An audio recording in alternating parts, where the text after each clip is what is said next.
میرے حضور تشریف فرماتے، دور سے ایک بوڑھی خاتون کو اپنی طرف آتے دیکھا۔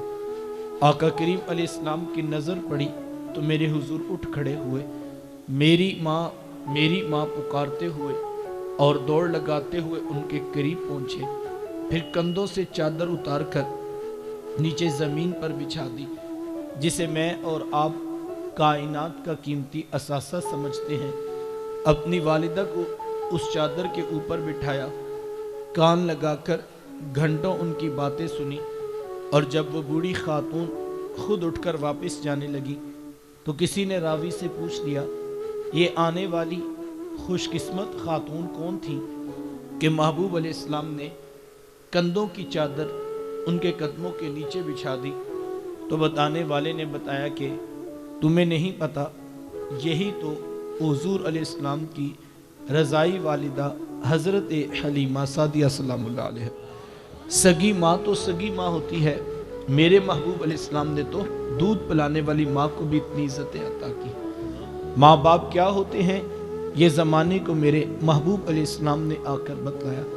آقا کریم علیہ السلام ایک دن صحابہ کو نماز پڑھانے آئے، تا حد نگاہ صحابہ نے اٹھ کر حضور کا استقبال کیا، محبتوں برا یہ ہجوم دیکھا تو چھم چھم آنکھوں سے آنسو برسنے لگے، ایک ٹھنڈی آہ بری اور کیا فرمایا، لو ادرکت والدیہ او احدہما، کاش آج میرے ماں باپ بھی زندہ ہوتے یا ان میں سے کوئی ایک ہی زندہ ہوتا۔ بندے نے دکھوں کا دور دیکھا ہو، اللہ بعد میں سہولتیں عطا کر دے تو بندہ آرزو کرتا ہے کہ کاش آج میرے ماں باپ بھی زندہ ہوتے۔ میرے گھر میں غربت دیکھی تھی، دولت کی ریل پیل بھی دیکھتے، میرے آنگن میں مصیبتیں دیکھی تھی، محبتوں کے کھلے ہوئے گلاب بھی دیکھتے، میری ذلتوں کا دور دیکھا تھا، سر پہ سجی ہوئی عزتوں کی دستار بھی دیکھتے۔ آپ جانتے ہیں کہ میرے حضور ابھی شکم مادر میں تھے کہ میرے حضور علیہ السلام کے والد کا انتقال ہو گیا۔ 6 سال کی عمر ہوئی، ابوا کی ریت کا مقام اور 3 نفوس پر مشتمل قافلہ، حضرت ام ایمن، حضرت آمینہ سلام اللہ علیہا اور حضور علیہ السلام کہ حضرت آمینہ کو بھی بخار ہو گیا، سمجھ گئی کہ میرا یہ بخار جان لیوا ثابت ہوگا۔ ام ایمن کو قریب بلایا، اپنے در یتیم کا ہاتھ ان کے ہاتھ میں پکڑاتے ہوئے فرمایا، ام ایمن میرے اس بیٹے کو بحفاظت امیر قریش عبد المطلب تک پہنچا دینا۔ پھر بیوہ ماں نے اپنے لخت جگر کے سر انور پر شفقتوں برا ہاتھ رکھا اور کوئی آخری پیار بری باتیں کہنا چاہیں، لیکن ضبط کے سارے بندن ٹوٹ گئے، چھم چھم آنکھوں سے آنسو برسنے لگے۔ آخری لفظ جو کائنات کی عظیم ماں نے کہے وہ کیا تھے؟ کہا، بیٹا ہر نئی چیز نے پرانے ہو جانا ہے اور ہر باقی نے فنا ہو جانا ہے، میں بھی جا رہی ہوں، وذکر باق وولدت طہرا، لیکن میرا ذکر باقی رہے گا، اس لیے کہ میں تیرے جیسا ستھرا بیٹا چھوڑ کے جا رہی ہوں۔ جن ماؤں کے بیٹے اتنے اچھے ہوں ان کے ذکر نہیں مٹا کرتے۔ یہ آخری لفظ کہے کہ حضور علیہ السلام کی والدہ کی سانس ٹوٹ گئی، آنکھیں بند ہوئیں تو میرے حضور بار بار اپنی ماں کو ہلاتے اور ساتھ پوچھتے، امی آپ بولتی کیوں نہیں، امی آپ بولتی کیوں نہیں، لیکن آگے سے کوئی جواب نہیں آ رہا تھا۔ پھر کتنے حوصلے سے اپنی ماں کی لحد کو چھوڑا ہوگا، بار بار پلٹ کر دیکھتے، نہ جانے دوبارہ یہاں آنا بھی ہوگا یا کہ نہیں۔ پھر 2 سال ہی گزرے تھے کہ امیر قریش عبد المطلب کا جنازہ بھی اٹھا، پورا مکہ امڑ کے آ گیا، لوگ آگے بڑھ کر جنازے کی چارپائی کو کندھا دے رہے تھے، لیکن ایک 8 سال کی عمر کا بچہ تھا جو کبھی اس دیوار سے لگ کے روتا، جو کبھی اس دیوار سے لگ کے روتا۔ شاب ابی طالب کی گھاٹی بھی آئی، طائف کے بازاروں میں پتھر بھی مارے گئے، گندی اوجریاں جس میں اتھر پہ ڈالی گئی، ایک بدبخت گلے میں کپڑا ڈال کر تاؤ بھی دیا۔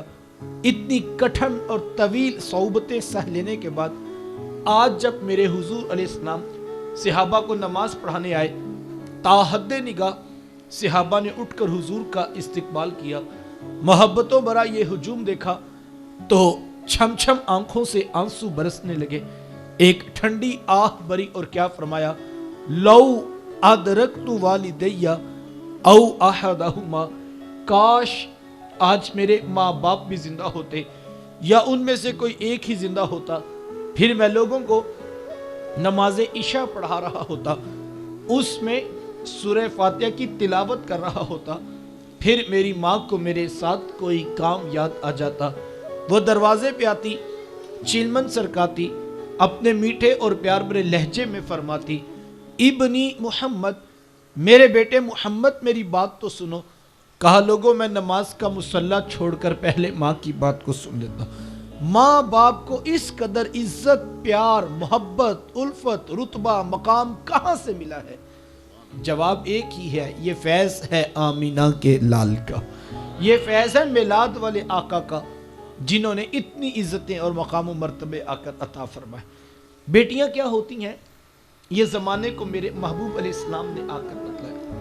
آقا کریم علیہ السلام کی آمد سے قبل آپ تاریخ عرب اٹھائیں، جب کسی کے ہاں بیٹی پیدا ہوتی تو شرم سے اس کا منہ کالا ہو جاتا۔ عزت اور آبرو بچانے کا ایک ہی راستہ ہوتا کہ ظالم باپ ماں کی ممتا بری گود سے پھول جیسی بیٹی چھینتا، گڑھا کھود کے دکا دے کر اوپر مٹی ڈال دیتا۔ اگر کوئی باپ اتنا ظالم تھا، اتنا سفاک تھا، تو وہ اس قابل تھا کہ وہ معاشرے میں سر اٹھا کر جی سکتا ہے، اور اگر کسی کے ہاتھوں میں اتنی سکت نہیں کہ وہ اپنی زندہ بیٹی کا گلا دبا سکے، تو وہ اس قابل نہیں تھا کہ معاشرے میں سر اٹھا کر جی سکے۔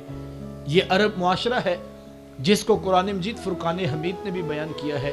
وہ عملاً بیٹیوں کو ذبح کیا کرتے اور بہنوں کو زندہ درگور کر دیا کرتے۔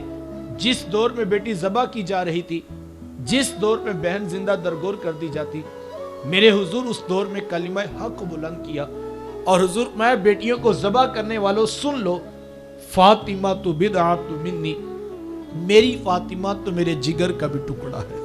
یہ کلمہ محبت بھی ہے، یہ کلمہ جہاد بھی ہے۔ دیکھیں آج میں یا آپ اپنی بیٹی یا بہن کے لیے کوئی پیار بری بات کہیں تو یہ بہت بڑی بات نہیں ہے۔ آج اس معاشرے میں بیٹی کی عزت ہے، آج اس معاشرے میں بہن کا وقار ہے۔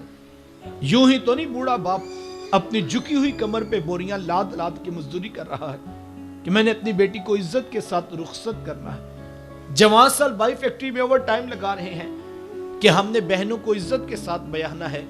یار یہ باپ تو ذبح کرتا تھا، یہ بھائی تو زندہ درگور کر دیتا تھا، ان کے سینے میں اتنا کوٹ کوٹ کر پیار کس نے بھر دیا؟